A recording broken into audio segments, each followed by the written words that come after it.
देवरकुरु गांव में अब शांति थी। नदी फिर निर्मल बहने लगी थी। जंगल हरा हो चुका था और हर साल भूतकोला में लोग पंजुरली देव का आशीर्वाद लेते थे।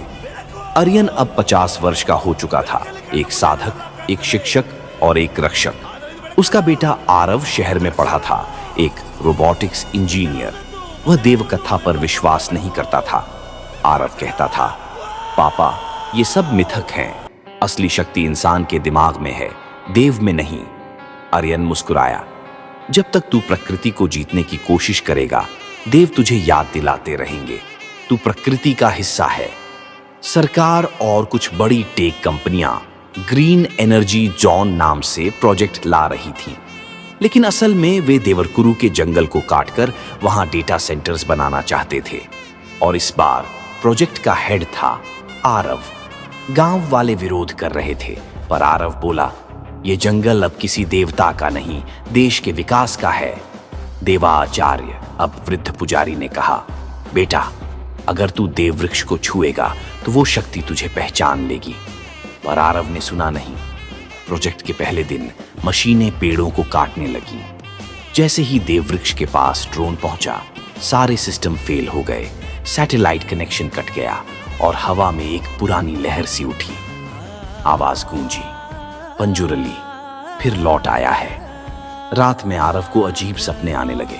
भैंसे के खुरों की आवाज, आग की लपटों में चलता एक विशाल देव और अपने पिता आर्यन की आंखें लाल चमकती हुई। अगली रात भूतकोला हुआ। आर्यन आखिरी बार मंच पर चढ़ा। उसने देव से कहा, अब मेरी उम्र हो गई, अगर तू चाहे तो मेरा उत्तराधिकारी आरव बने। मंच पर जैसे ही आरव ने अपने पिता को छुआ, वही शक्ति उसकी नसों में उतर गई। देव वृक्ष से पत्ते गिरने लगे और हवा में बिजली की लकीरें नाचने लगीं। आरव की आंखें आग की तरह चमक उठीं। मैं विज्ञान का पुत्र हूं, लेकिन अब देव की आत्मा मुझ में है।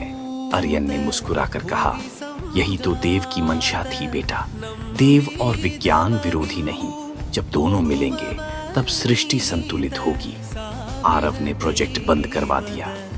डेटा सेंटर्स की जगह उसने देवरकुरु इको रिसर्च सेंटर खोला, जहां तकनीक से जंगलों की रक्षा की जाती थी। गांव में अब एक नई परंपरा शुरू हुई। हर वर्ष भूतकोला में मंच पर एक लाइन गूंजती है, देव का खून अब इंसान में बहता है और इंसान में अब देव का विवेक जागता है।